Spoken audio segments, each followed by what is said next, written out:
Hello dear student, welcome to Rajesh Tuition MPC. Today we will discuss about rank versus marks. Marks versus rank. JEE main exam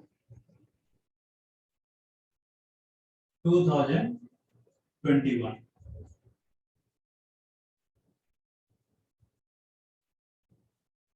Marks versus rank. अभी हम लोग discuss करने जा रहे हैं कि JEE main exam पर 2021 का जो पेपर हुई थी उसमें जो मार्क्स वर्सेस रैंक, कितने मार्क्स पे कितना रैंक होना चाहिए उसके बारे में जानते हैं। तो पहले ओवरऑल डिस्कस कर लेते हैं कि जेई में कितने मार्क्स की एग्जाम होती है। फर्स्ट, जेई में कितने मार्क्स का एग्जाम होता है? तो जेई में टोटल होते हैं एग्जाम 300 मार्क्स के, 300 मार्क्स। सो 300 मार्क्स का एग्जाम होता है जेई में, जिसमें से 300 में से टोटल आपको पता है 3 सब्जेक्ट होता है। 3 सब्जेक्ट में मैथ्स, फिजिक्स, केमिस्ट्री।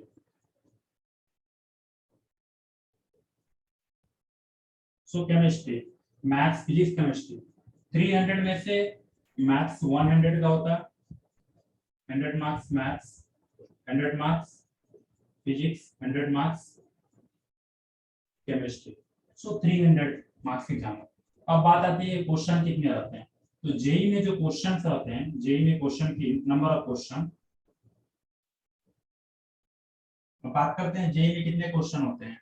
तो जेई में बात करते हैं जेई के क्वेश्चन के, तो क्वेश्चन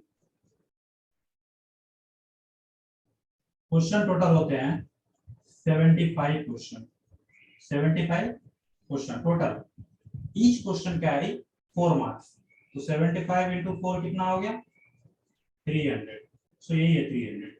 अब इसमें बात आता है कि मैथ में कितने, केमिस्ट्री में कितने, फिजिक्स में, तो सारे में 25 क्वेश्चन होते हैं। कहने का मतलब यहाँ पे मैथ में 25 क्वेश्चन, फिजिक्स में भी 25 क्वेश्चन, केमिस्ट्री में भी 25 क्वेश्चन। इस तरह से टोटल एग्जाम होते हैं। इसमें से लेकिन आपको क्वेश्चन जो दिया जाएगा एग्जाम में वो टोटल 90 क्वेश्चन दिया जाएगा। Means 30, total 30 question one like section A B C करके दिया जाएगा। तो जैसे मैथमेटिक्स पार्ट है उसमें 30 क्वेश्चन रहेंगे।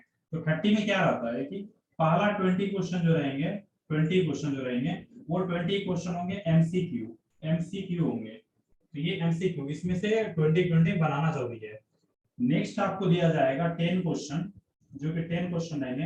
ये 10 में से ओनली 5 क्वेश्चन आपको मार्किंग किया जाएगा, और 5 किसी भी 5 क्वेश्चन को आप लेफ्ट कर छोड़ सकते हो।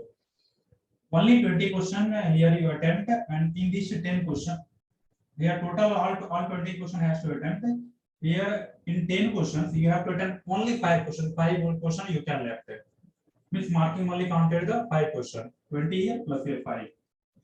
So इसमें से क्या होता है कि 5 जो आप लेफ्ट करेंगे, इसमें से वैल्यू पुट करने वाला था। पूरा कैलकुलेशन करने के बाद आपको वैल्यू आया लाइक 0.7, तो 0.7 आपको वहां पे पुट करना रहता है।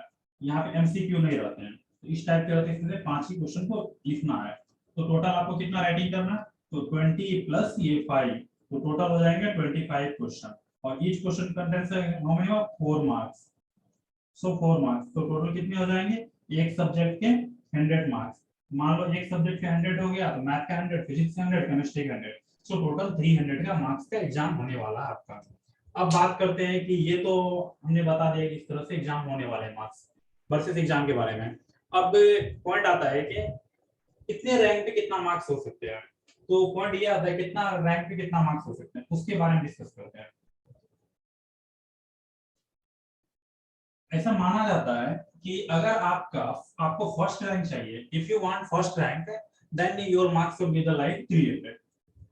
सो 300 में अगर आपका मार्क्स है तो फर्स्ट रैंक आएगा। तो ये रैंक वेरी करता है। तो आपको कहां से कहां तक, 275 से लेके 300 के बीच में अगर आपका रैंक आता है, तो जैसे कि मैं आपको दिखा भी देता हूँ स्क्रीन शेयर करके। क्या आप देखिए 250 मार्क्स से लेके, अगर आपका वैल्यू 250 मार्क्स से लेके 300 के बीच में है, तो आपका रैंक कहां से कहां तक आएगा, 1 to 100 के बीच में, मीन्स 250 मार्क्स से लेके 300 मार्क्स के बीच में है, तो आपका रैंक 1 से लेके 100 आएगा।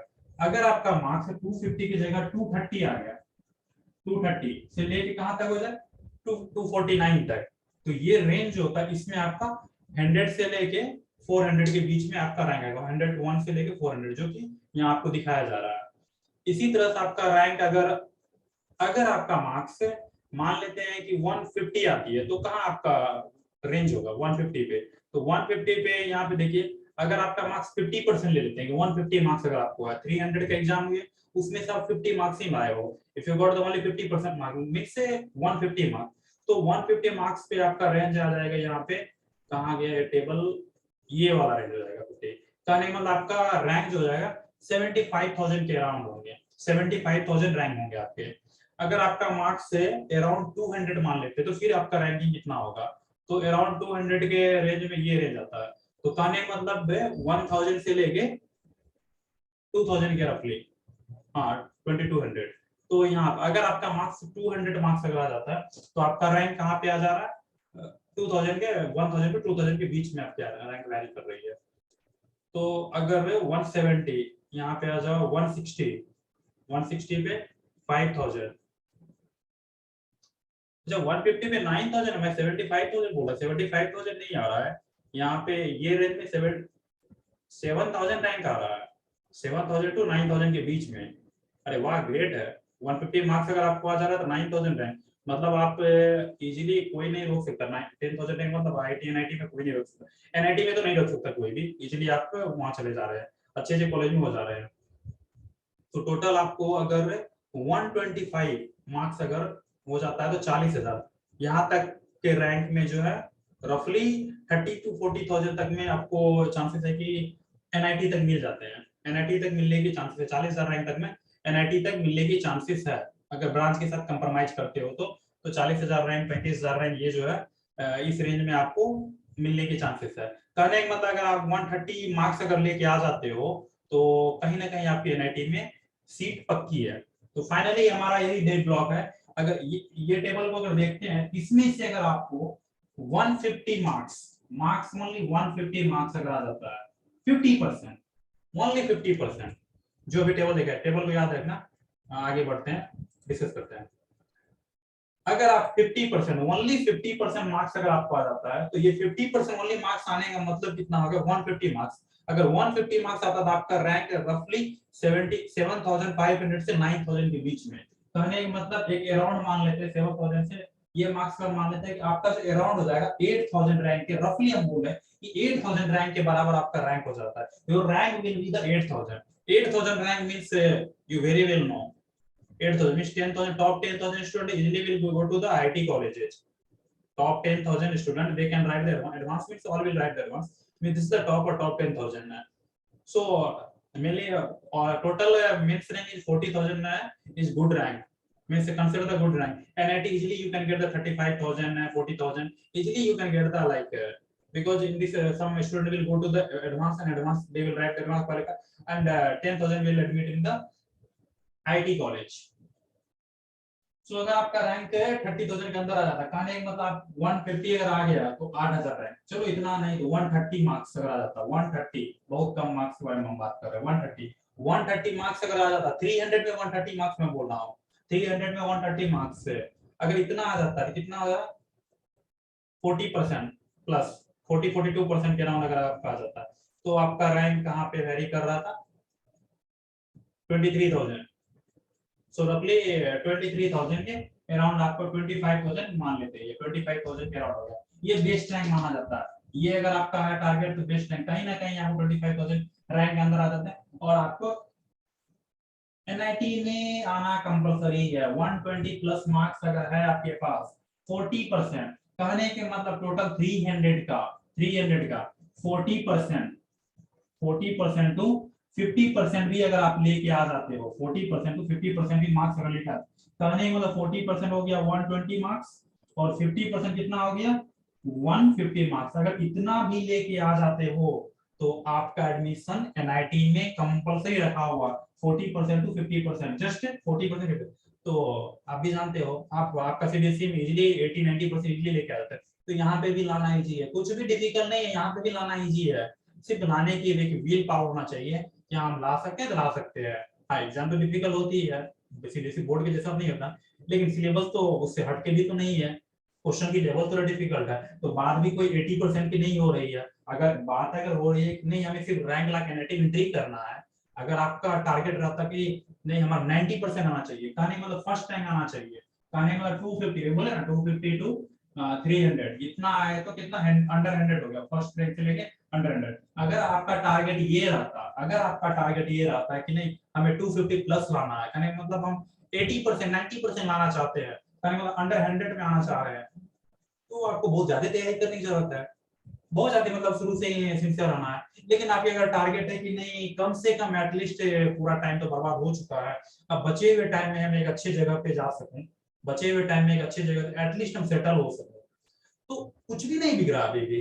क्या बिगड़ा, 12th तैयारी कर चुके हो ना, तो 12th तैयारी कर चुके हो ना, तो वही 12th का यहाँ पे यूज कर लो ना भाई, पूरा का पूरा 12th पढ़ चुके हो, वहाँ 90% लेके आ रहे हो, 80% लेकर पूरी प्रिपरेशन तो वही हो गई है। यहाँ पे क्या करना है, जो एडवांस लेवल के थोड़े क्वेश्चन के तो स्टैंडर्ड लेवल होते हैं, होता क्या है कि यहाँ पे तुम्हारा सीबीएसई भी इतना इजी क्वेश्चन तो देता नहीं है, इस बार जो एग्जाम हुए उसे दिख रहा होगा कि इतना इजी तो देता नहीं है, वो भी एक मेंस लेवल का देता है। हाँ थोड़ा उसमें ऑलमोस्ट 70% तो मेंस लेवल का ही क्वेश्चन होगा, चलो 60% मान लो तुम्हारी ओर से, लेकिन सारा फॉर्मूला सब कुछ तो यहाँ का जो वर्क किए हो 70% ये सारा वर्क तो वहां यूज होने वाला ना, और ऐड कितना करें 30% ऐड करना वर्क को, तो 30% ऐड कर देते हो तो 12 का तो तुम्हारा पूरा कवर हो गया अभी। अब बचा 11 का जो भूल गए हो, जो पिछले साल पढ़े हो, तो उसका ही तो एक बार फिर से रिवीजन कर लेना, फिर से पढ़ाई कर लेनी है। तो इतना कर लेने के बाद तो टारगेट तो आपका इतना तो है नहीं ना, पहली बात कि अगर इतना टारगेट है बहुत कम समय में 300 मार्क्स लाना है, फर्स्ट टाइम लाना है, तो वो एक डिफरेंट केस हो जाता है। लेकिन टारगेट यही है कि एटलीस्ट हमारी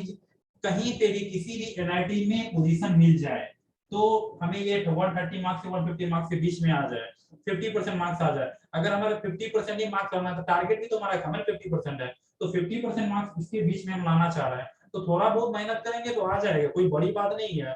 300 टू 400 500 आवर वर्क कर लो, अभी भी कुछ नहीं हुआ, टर्म 1 का एग्जाम है, टर्म 1 का एग्जाम अभी है, उसके बीच में भी कर लो, फिर टर्म 1 नहीं बोलना, सेशन 1 होने वाला है, फिर सेशन 2 होने वाला है, दोनों में ट्राई कर लो, वेस्ट करने से इसी भी तो कुछ नहीं मिलने वाला है, एक बार ट्राई कर लो तो हो जाता।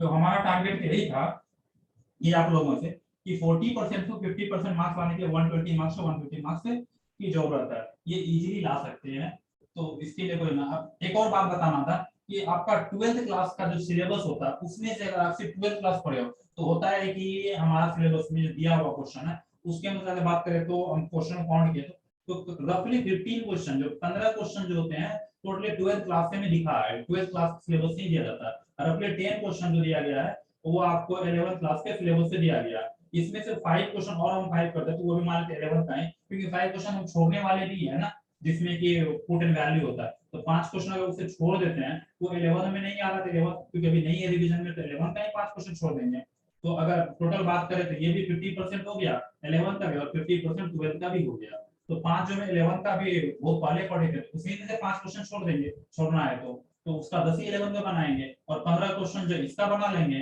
अगर फिर 12th का, अगर 12th ही 100% परफेक्ट है तो 15 मान लो 15 15 कितना क्वेश्चन हो गया, 15 क्वेश्चन 12th का, एक मैथ का, तो 15 फिर फिजिक्स का, 15 फिर केमिस्ट्री का, तो कितना होगा 45 इंटू 4 कितना हो जाता है, अगर इतना ही अगर हमें आ जाता है तो कितना हो गया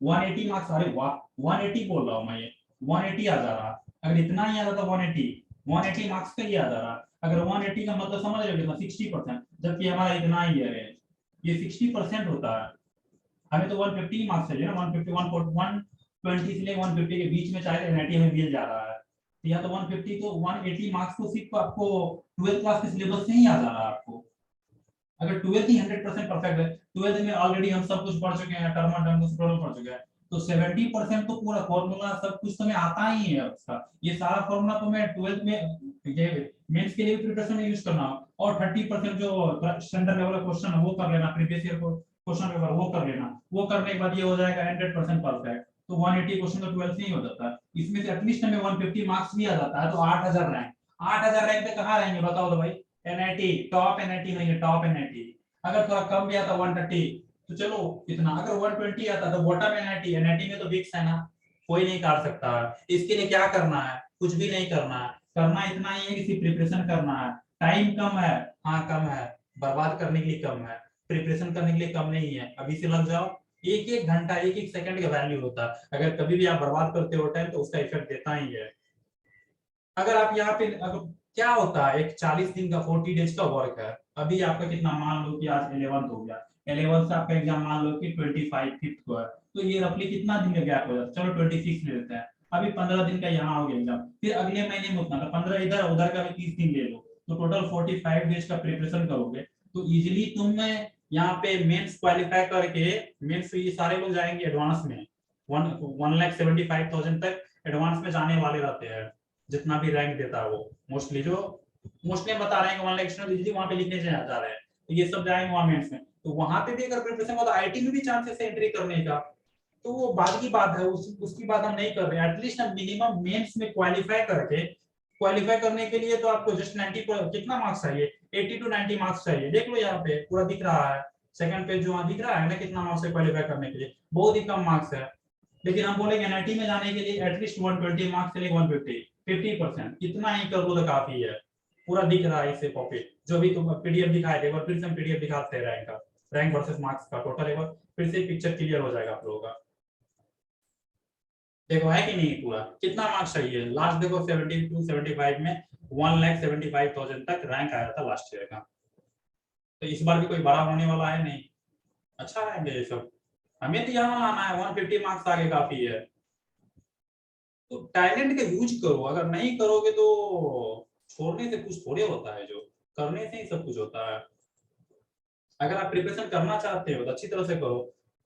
अब दूसरी बात है कि इसका क्या बेनिफिट होगा, तो दूसरा बेनिफिट ये होने वाला है कि अगर आपका यहाँ प्रिपरेशन हो जाता है एनआईटी पक्का, कुछ ऐसा ना हो कि मान लो कि थोड़ा गड़बड़ हो गया, थोड़ा बीच में लाइट हो गया, लाइट लोगे तो लाइट के जैसा रिएक्शन तो आएगा ही। तो बट दूसरा केस है, ये सब प्रिपरेशन आपको एमसेट के एग्जाम में काम देने वाला है। एमसेट के एग्जाम जो प्रिपेयर करोगे उसमें काम देने वाला है। तो एमसेट का भी एग्जाम लिखना है ना, उसमें भी जेएनटीयू ओयू अगर कॉलेज आ जाता है, टॉप कॉलेज है ये सब, यहाँ एडमिशन मिलना इतना इजी नहीं है। फिर भी उसके बाद भी अगर और भी जेई में बहुत कम परसेंटाइल होता है, 90 परसेंटाइल, और बहुत वर्स्ट केस आता है एटलीस्ट जस्ट क्वालिफाई कर गए, जस्ट आप क्वालिफाई कर गए हो जेई में, तो क्वालिफाई कर गए हो तो उतना पे आपको टॉप प्राइवेट कॉलेज मिलता है, टॉप प्रोवाइड प्राइवेट कॉलेज। और ये टॉप प्रोवाइड प्राइवेट कॉलेज का जो डोनेशन होता है, सिर्फ डोनेशन देके जो एडमिशन लेते हैं, उनका जो रफली वैल्यू होता है 20 लैक्स होता है, minimum 20 lakhs.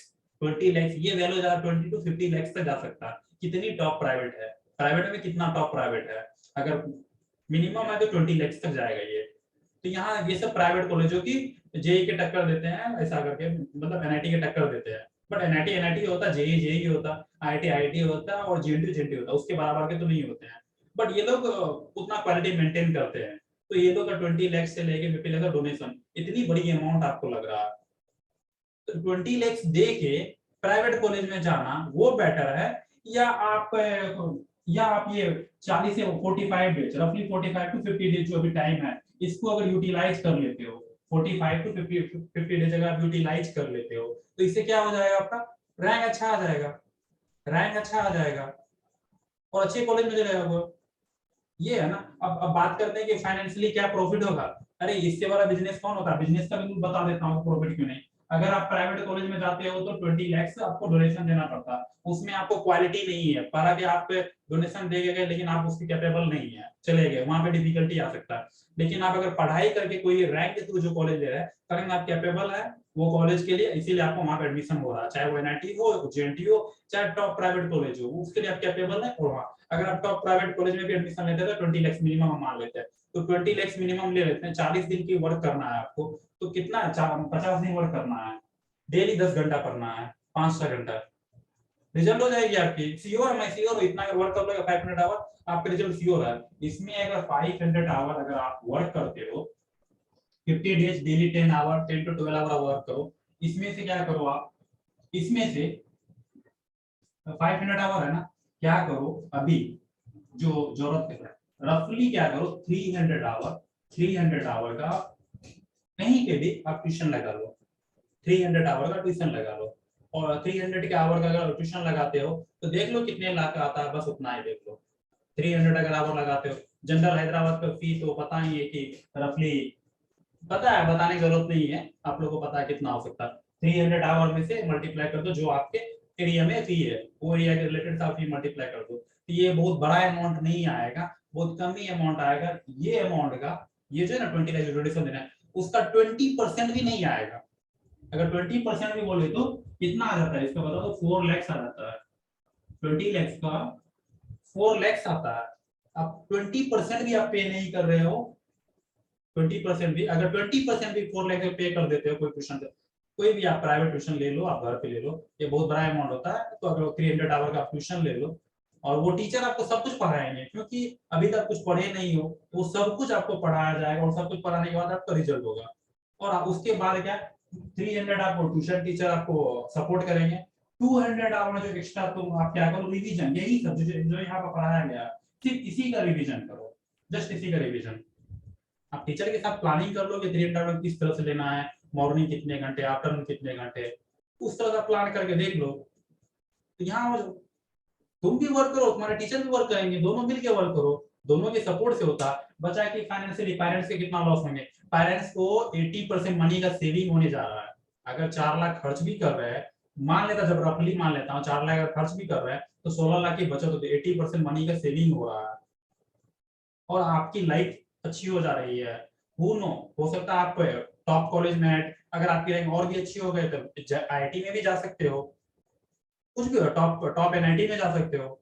At least bottom NIT तो सियोर है ना, इतना वर्क करने के बाद। मैं गारंटी लेता हूँ अगर 500 आवर तुम वर्क कर लिए ना, मैं गारंटी लेता हूँ कि रिजल्ट सियोर है, क्योंकि मुझे पता है कि क्या है उसके अंदर में, आप लोग को पता नहीं क्या है उसके अंदर, इसीलिए। हाँ, कंडीशन है कि ये 500 बोला तो 500 वर्क होना चाहिए। इसके अंदर में 2 दिन पढ़ाई की है, 4 दिन घूमने गए, 5 दिन फ्रेंड के साथ फोन पे बात किए, गर्लफ्रेंड के साथ बात किए, फिर इधर फिर चैटिंग करे, तो फिर भाई रिजल्ट तो संभव नहीं है ना, ये रिजल्ट नहीं। क्योंकि जो चीज को आपको इतनी बड़ी रिस्पेक्ट दे सकता सोसाइटी में, वो इतना इजीली नहीं मिल सकता, उसपे सेक्रीफाइस करना होगा आप लोग को, बिना सेक्रीफाइस किए हुए नहीं मिलता है लाइफ में कुछ भी। तो सेक्रीफाइस इन द सेंस सब क्या करना होगा, आप अपने कंफर्ट जोन को सेक्रीफाइस करना होगा।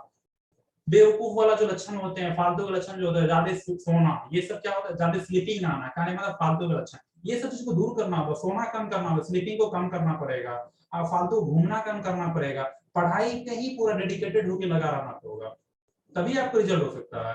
क्योंकि कोई चीज आपको बहुत बार रिस्पेक्ट दिलाने वाला, जेई क्वालिफाई, मतलब कितना कॉल आएगा ना आपको, इतना कॉल आएगा फ्रेंड का, अरे तुम क्वालिफाई करके दे, मामा क्वालिफाई ना हो ना, मतलब सो ऐसा होता है कि फ्रेंड सभी बोलेंगे तुम क्वालिफाई करेंगे, मेरे को नहीं है, अरे इस तरह से होता है। पेरेंट्स की हैप्पीनेस को तुम देख नहीं पाओगे कितना होगा, तुम खुद ही फील नहीं करोगे कितना हैप्पीनेस होता है जब जे क्वालिफाई करते हैं। जस्ट क्वालिफाई करने से अच्छा रहेगा तो और भी अच्छा होगा। तो ये सब जो रिस्पेक्ट मिलता है कोई प्राइवेट कॉलेज में डोनेशन से एडमिशन लेने से कोई नहीं मिलेगा, वो हार्ड वर्क से ही मिलने वाला। तो इसीलिए आप लोग प्रिपेयर कीजिए, यहाँ कोई भी फाइनेंशियली लॉस नहीं होना, प्रॉफिट होने वाला है। और इतना अगर प्रिपेयर कर लेते हैं तो फिर भी अगर आप डोनेशन दे के भी कहीं पे अगर कोई भी वर्स्ट किस्म में अगर आप जाते हो डोनेशन दे, वहां पे वो कॉलेज को हैंडल करने की कैपेसिटी आप बना के जा रहे हो, ये भी याद रखो। 20 लाख पेरेंट्स दे देने से, वो कॉलेज में चले जाने से, वहां के लिए आप कैपेबल हो कि नहीं, ये आपने चेक किया क्या?